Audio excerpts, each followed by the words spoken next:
नमस्कार, मैं श्रेया शर्मा और आप देख रहे day to day news Bharat. हम आपसे वादा करते हैं कि पूरी निष्पक्षता के साथ पत्रकारिता करेंगे और हमारा कोई भी पत्रकार किसी से किसी भी प्रकार का उपहार या विज्ञापन स्वीकार नहीं करेगा। हम दबे कुचले लोगों की आवाज बनते आए हैं और आगे भी बनेंगे। साथ ही हम ऐसी कोई खबर नहीं दिखाएंगे जिससे भोली भाली जनता मूर्ख बने या उन्हें धोखा मिले। हम लोकतंत्र के चौथे स्तंभ को और अधिक मजबूत करने की पूरी कोशिश कर रहे हैं। अब बात करते हैं खबर की, जो हिमाचल के शिमला से सामने आ रही है। आपको बता दें कि शिमला में एक बार फिर तहबाजारी यूनियन और नगर निगम आमने सामने हो गया है। उनका आपसी टकराव जो है वे और ज्यादा उग्र हो गया है। वहीं आपको बता दें कि यूनियन जो है उन्होंने सीटू के बैनर तले आज मेयर कार्यालय के बाहर धरना प्रदर्शन किया है और ये धरना प्रदर्शन करीब 3 घंटे तक चला। आपको ये बता दें कि जो ये यूनियन है उनका आरोप है कि नगर निगम जो है वे वेंडर्स के साथ जो है गलत कार्रवाई कर रहा है, वे उनका सामान जब्त कर रहा है और साथ ही उन्हें उजाड़ रहा है, जिसके चलते ये आंदोलन और ज्यादा उग्र भी हो सकता है। शिमला नगर निगम के खिलाफ तहबाजारियों का गुस्सा आज एक बार फिर सड़क पर फूट पड़ा। नगर निगम द्वारा लगातार हटाए जा रहे वेंडर्स की समस्या को लेकर सीटू के बैनर तले जो है तहबाजारी यूनियन ने मेयर कार्यालय के बाहर जोरदार प्रदर्शन किया।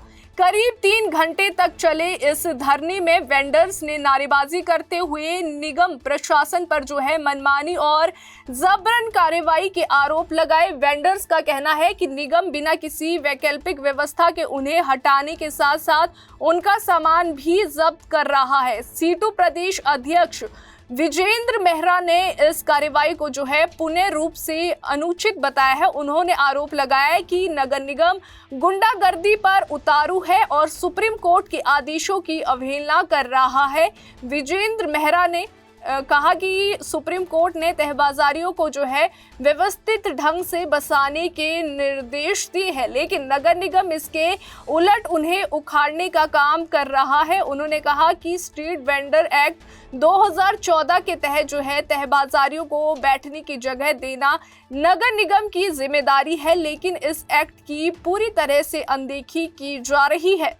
दुर्भाग्यपूर्ण स्थिति है। हमने पिछले कल जो है मेयर साहब से बातचीत की थी और ये भी कहा था कि मिलने आएंगे, लेकिन इसके बावजूद दफ्तर छोड़कर भाग गए हैं, तो ये ठीक बात नहीं है। और हमने बड़ा गंभीर मुद्दा जो उठाया था कल, और हमने ये उनसे रिक्वेस्ट की थी कि देश के अंदर वर्ष 2007 में माननीय सुप्रीम कोर्ट ने रेडी फड़ी तहबाजारी के संदर्भ में एक निर्णय दिया और भारत सरकार को आदेश दिया कि वो इस तरीके के जो सड़कों पर गरीब लोग जो अपना गुजर बसर करते हैं, रोजगार चलाते हैं, क्योंकि उनके पास इतने पैसे नहीं हैं कि वो दुकान खरीद पाएँ या दुकान का किराया दे पाएँ, तो इन गरीब लोगों को भी जीने का अधिकार दिया गया है संविधान के अनुच्छेद 21 में।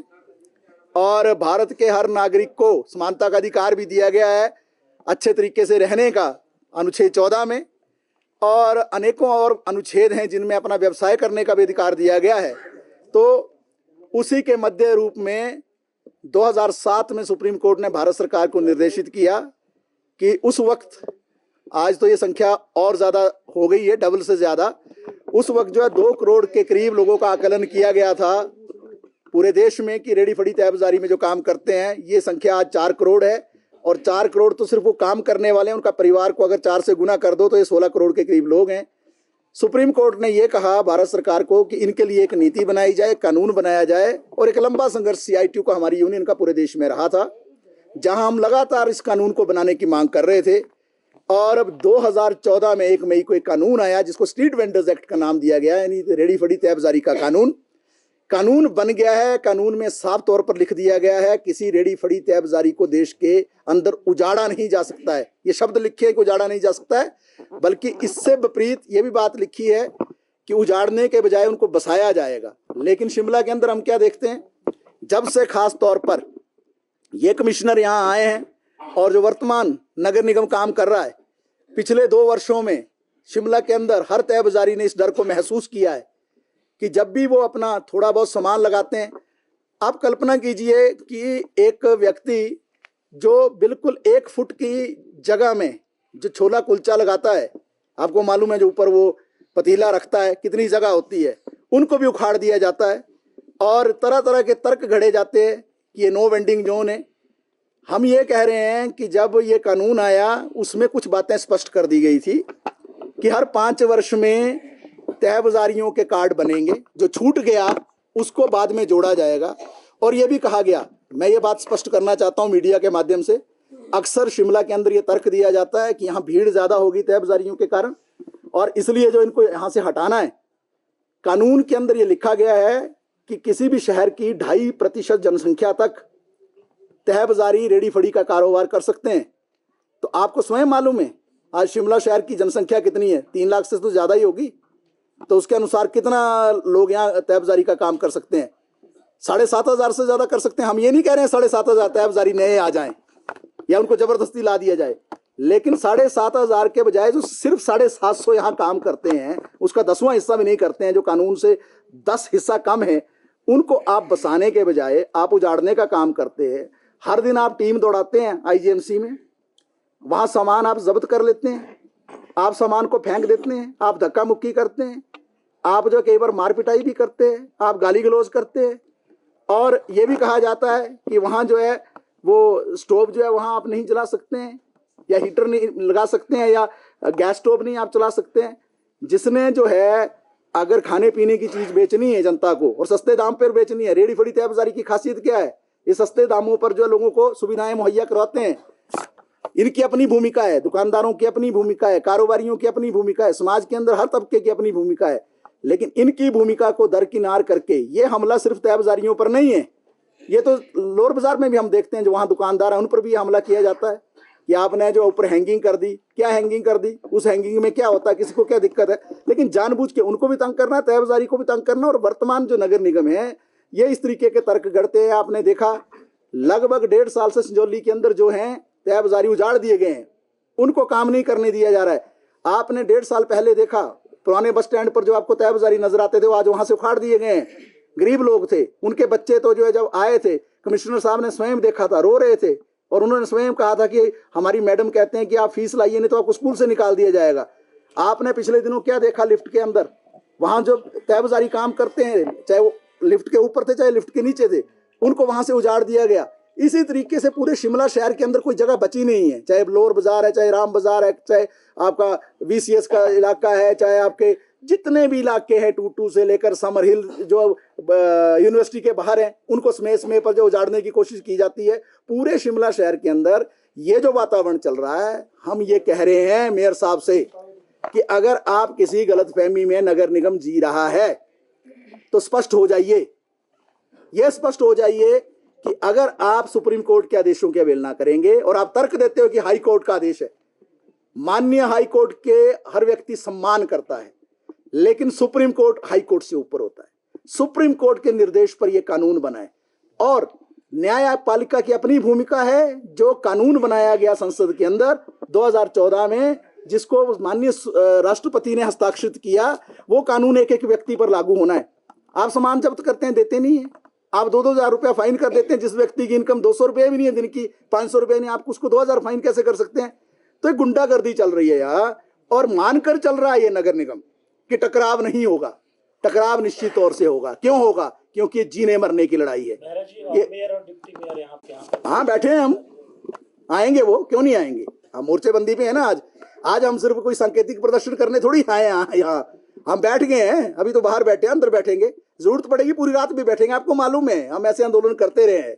आपने देखा एक समय में कि यहाँ डीसी ऑफिस के बाहर जो 72 घंटे के महापड़ाव भी चले और दूसरे इलाकों में भी चले हैं।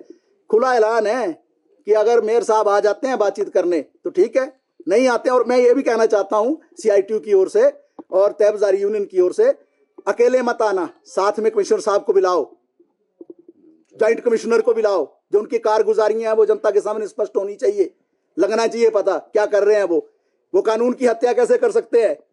जो लाखों रुपया इनकम कमाते हैं वो सैकड़ों रुपया कमाने वालों को नहीं उजाड़ सकते हैं। और अगर इन मुद्दों पर आएंगे, जो भ्रष्टाचार चल रहा है नगर निगम के अंदर, उन विषयों पर भी आएंगे। आपको मालूम है कुछ वर्ष पूर्व हमने ये मुद्दे उठाए थे और बड़े व्यापक पैमाने पर भ्रष्टाचार चल रहा है और बड़े तानाशाही पूर्व तरीके से काम हो रहा है। तो इसलिए आज हम आए हैं। आपने ठीक प्रश्न किया, क्या करेंगे, बैठे हुए हैं और मुझे विश्वास है, यकीन है मेयर साहब आएंगे, भाग के कुछ नहीं होगा। छोटा शिमला जाके थोड़ी मसला बनेगा। या दूसरे साहब आजकल सुना कि समरील की ओर चले गए हैं कमिश्नर साहब, वहां जाके नहीं होगा कुछ, यहाँ आकर जो है बातचीत करनी पड़ेगी। 12 दिन से बताइए आप, एक भी आदमी को आप काम नहीं करने दे रहे हैं आईजीएमसी के बाहर।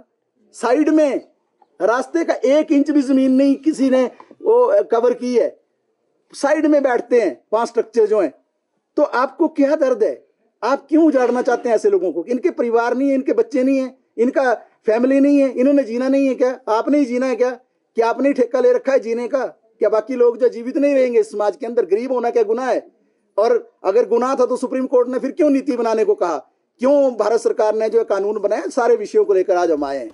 वहीं नगर निगम लगातार तहबाजारियों पर दबाव बना रहा है। बिना नोटिस, बिना वैकल्पिक जगह दिए सामान जब्त किया जा रहा है। माननीय सुप्रीम कोर्ट ने तहबाजारियों को बसाने के आदेश दिए हैं, लेकिन निगम इसके उलट उन्हें उजाड़ने का काम कर रहा है। अगर ये कार्रवाई तुरंत बंद नहीं हुई तो आंदोलन और उग्र हो जाएगा।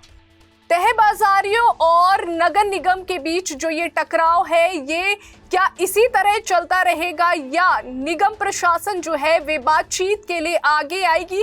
अब ये देखने वाली बात होगी कि जो निगम है वे आगे बातचीत के लिए आएगी या ये आंदोलन और ज्यादा उग्र होगा। अभी के लिए फिलहाल इतना ही। देश और दुनिया की ताजा खबरें जानने के लिए देखते रहिए day to day news Bharat और हमारे चैनल को लाइक और सब्सक्राइब करना ना भूलें।